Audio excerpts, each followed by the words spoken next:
나는 밀리터리 덕후다. 본격 밀리터리 팟캐스트 밀떡을 시작합니다. 정철이 함께 경례 밀떡. 하루 안녕하세요, 박찬준입니다. 안녕하세요, 놀러온 남자 정명섭 정작입니다. 예, 안녕하십니까. 월간 플래툰 홍편 인사드립니다. 안녕하세요, 장사입니다. 네, 이렇게 밀떡이 시작됐습니다. 이번 시간 또 흥미로운 주제입니다. 얼마 전 이제 미 공군에서 노익장 과시하는, 예전에 우리가 한번 밀떡에서 한번 다뤄왔습니다. 그 노익장을 과시하는 항공 기체들을 한 5-6가지 거기 안에 당연히 들어가죠. 그렇죠. 네. 뭐 장수무기 이게 만만세라고 지금 했어요. 흔히 얘기하는 게 그 왜 백년 손님이라는 말이 있잖아요. 그쵸. 4위는 백년 손님이다. 근데 백년 손님이란 게 100년 동안 있다는 얘기는 아니고 100년마다 한 번씩 오는 손님 이런 뜻이잖아요. 진짜 그 정도로 귀한 손님. 그렇죠. 근데 지금 미 공군의 100년 손님은 진짜 100년 동안 있습니다. 네, 그 기체 있을 기세예요, 진짜 100년 동안. 네. 아, 그 기체를 이제 소개하는 건 이제 여러 번 소개를 했는데, 네, 그렇죠. 이제 그것이 아니라 이번에 이제 특이한 기사가 나와서 한번 그 에피소드로 다뤄볼까 합니다. 미 공군에서 알막이라고도 표현하고요. 뭐 여러분들은 많은 분들은 알막으로 알고 계실 거고요. 또 이제 본토 발음으로 에이막 하죠. 에이막. 애리조나 그 사막에 있는 사막에. 엄청난 그 항공기의 그 무덤. 무덤이라고 무덤이죠? 하죠. 네. 저는 이제 직접 거길 가서 봤는데 투어를 하는데 끝도 없어요. 와, 정말 대단한, 거기에 또 이 기지가 있지 않습니까? 데이비드 몬탄. 데이비드 몬탄. 네, 몬탄 기지에서 계속 날아오는 A-10 때문에 시끄럽기도 시끄럽고, 하고 하지만 정말 그 밀리매니아 분들 한 번쯤 또 가보세요. 굉장히 투어로서의 가치가 있고, 그때 투어를 할 때 이제 여러 가지 이야기를 해주는데 항공기를 저장할 때 그런 과정, 그런 것도 설명해주면서 조금 짧지만 재생할 때의 과정도 해줬어요. 물론 저장하는 이유는 재생을 위해서 저장을 그렇죠. 하는 거잖아요. 네. 그냥 놔두는 건 아니고. 근데 이번에 그 B-52 노익장을 과시하는 전략 폭격기를 일단 2대 두 대를 되살렸죠. 되살렸습니다. 그거에 대해서 한번 이야기를 무슨 나눠보죠. 예. 좀비도 아니고. 이게 되살리는 게 왜 의미가 그냥 사실 B-52 중에 지금까지 부활한 기체가 없었어요. 그렇죠.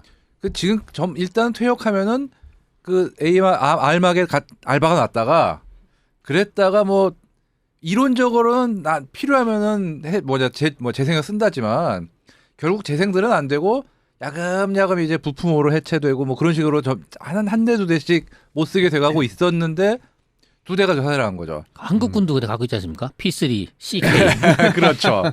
재생된 거죠. 예. 이게 지금 중요한 게 쉽게 얘기해서 미 공군이 이 B-52만큼은 현재 운용 대수를 어떻게든 유지하겠다. 아주 각오를 보여준 거예요.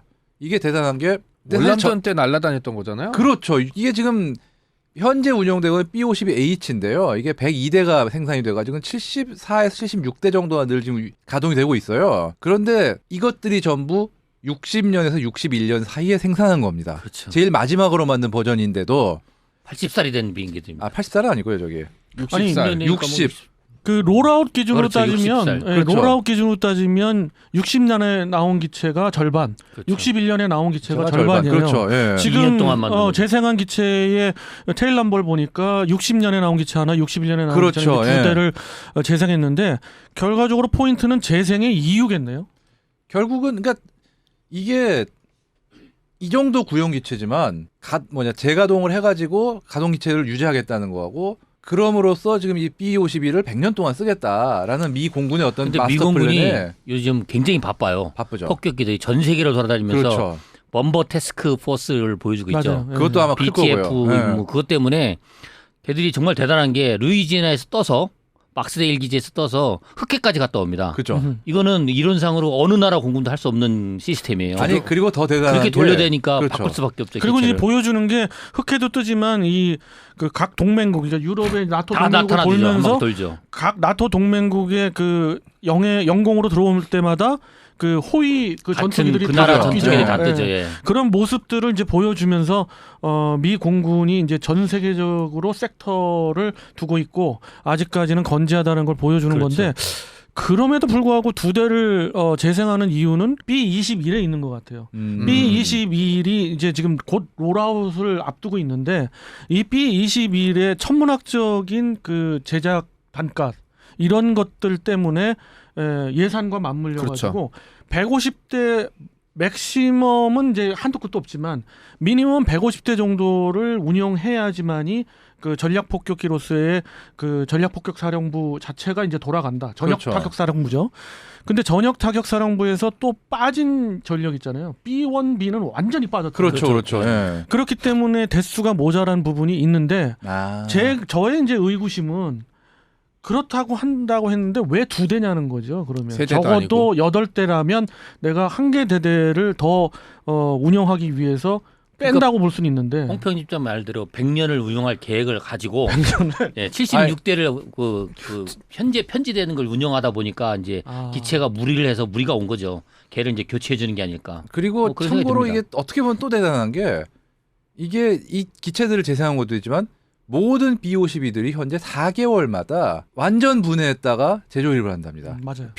쓸모없는 부품은 다 버리고 새로 바꾸고 그런 식으로 해가지고 한마디로 4개월마다 창정비를 받는 거예요. 이거 역시 지금. 천조국은 달라도 뭐가 달라. 진짜. 그리고 대단한 겁니다. B-52H가 왜 이렇게 오랫동안 그 노익장을 과시하냐면 전에도 한번 말씀드렸죠. 그냥 가만히 있는 게 아니에요. 우리들을 보면은 몸에 뭐 이상이 있는 거를 잘 살펴가지고 계속 끊임없이 바꿔주는 그렇죠. 업그레이드를 계속해서 해주는. 아니 그 놀란 게 B-52의 뭐 엔진 나셀 같은 주요 부품들을 아직도 만드는 회사들이 있더라고요. 있어요. 아니 실은 또 이 B-52H가 또 대대적인 업그레이드를 하나 앞두고 있습니다. 실은 엔진 교체. 네, CF6로 바꾸려고 하죠. 아직 확정은 안 됐어요. 이렇게 될 4개 거예요, 정도의 근데. 엔진이 지금 경쟁을 하고 있는데 요는 원래는 이 여객기용의 대형 원래 8발 달려있던 엔진을 4수로 교체한 기억이 있었는데 맞아요. 그게 나가게 났어요. 속된 말로.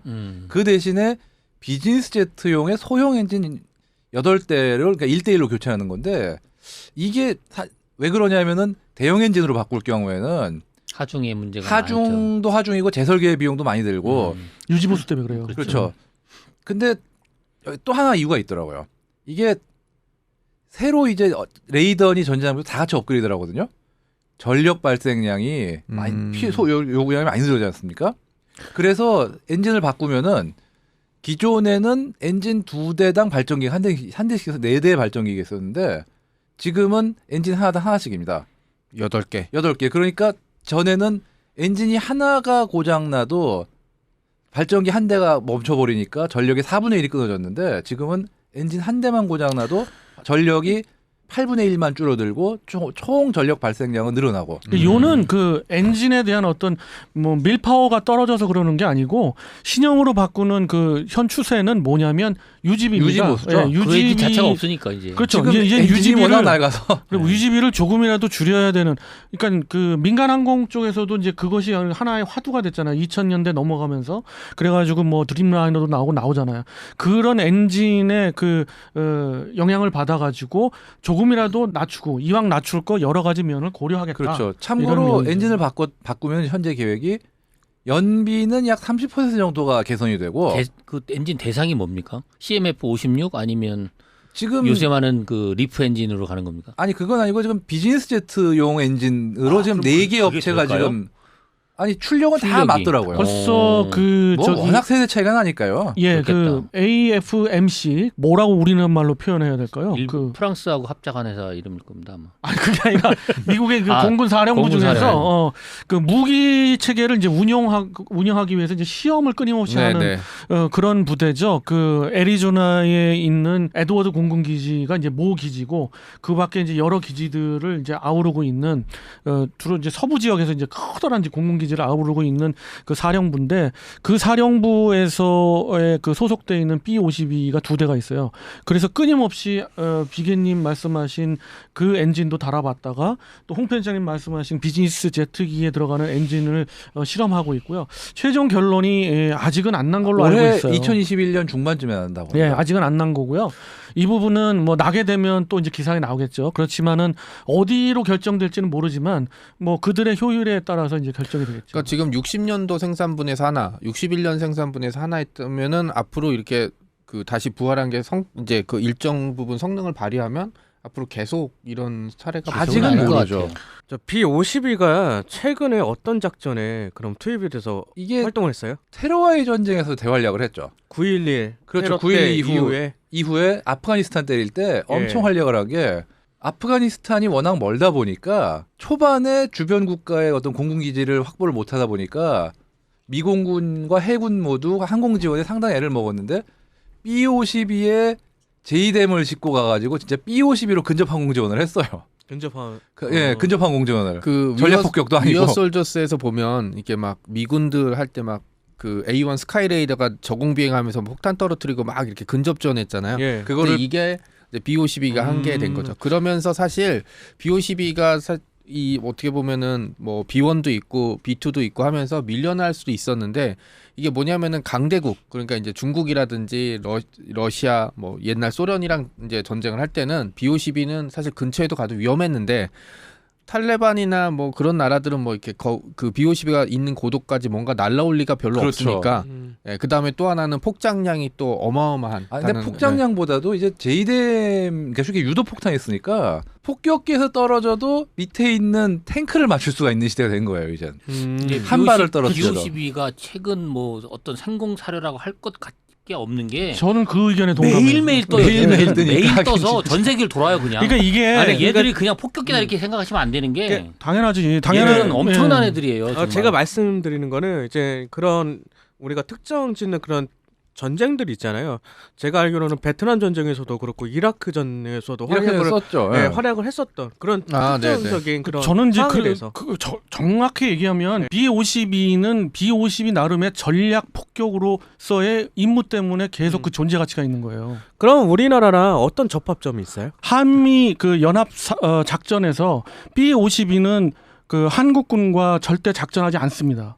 작전을 않고 그대로 미 공군 호위기도 그렇죠, 미 작전은 안 공군이에요. 하죠. 그렇기 네. 때문에 그렇게 보시면 되고 한국과 뭐 어떤 일본 그의 항자대하고 같이 붙어 있는 이런 모습 보여주는 것들은 보여주기 하는 멋진 사진이고 우리가 그렇죠. 연합 작전을 하겠다는 그런 의미인 거고 실질적으로는 스트라이크 패키지라고 그래가지고 우리 그 한미 공군은 16개의 편대 개념이 아니라 좀 그보다는 좀 많은 개념에 다그 주일 임무가 공군, 다르죠. 주한미 공군, 그다음에 대한민국 공군하고 함께 작전이 다 있어요. 그렇기 때문에 B-52, 그러니까 이 질문이 어디서 나왔냐면 B-52가 우리가 어떤 의미가 있느냐에서 나온 건데 우리로서의 의미는 좀 먼 나라 얘기예요. 전략 폭격기라는 거는. 그렇죠. 예. 그 자체가 그렇다는 얘기에서 이렇게 조금 발전이 된 거예요. 예. 참고로 이것 좀 얘기를 다시 돌려서 B-52H 엔진 개량 사업에 사실 70대면 그렇게 많은 숫자는 아니잖아요. 그렇죠. 그런데도 엔진 업체들이 상당히 군침 흘린다고 합니다. 왜냐? 기체는 70대지만 엔진은 560개가 넘어요.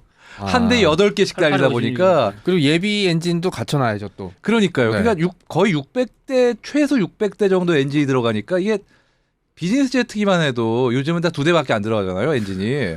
그런 상황이다 보니까 다들 야 이거 몇 대 비즈니스 제트 몇 대 분이야 막 이러면서 군침을 막 젤젤 그러니까 흘리고 있답니다 지금. B-52를 처음에 개발했던 사람, 그다음에 운항했던 초반에 60년대에도 잘해봤자 월남전이 끝이었을 거라고 생각했을 거예요. 네, 그런데 그렇죠. 이후에 이제 미국의 어떤 전술적인 상황이라든지 이제 여러 가지 테러와의 전쟁은 사실 미국인들 중에 그 누구도 예상하지 못했던 일이었기 때문에 어떤 상황 판단이 굉장히 변해버렸고 그것 덕분에 사실은 B-52가 이제 진짜 21세기 중반까지 운행이 될 예정이라고 이게 돼 있죠. 정말 네. 대단한 게 B-52가 처음 비행했을 때 태어난 사람이 B-52가 퇴역하기 전에 자연사할 수 있는 거예요. 그렇죠. 대단한 거예요 이거는. 뭐 아까 엔진 업체가 이제 군침을 돌린다는 거에 또 하나의 이유는 이게 2060년까지 그렇죠. 운영 그렇죠. 계획이 있다는 네, 얘기. 100년 그렇기 되니까. 때문에 군침을 돌리는 것 그러니까 같고요. 저보다 먼저 태어난 폭격기가 저보다 더 늦게 가는 거네요.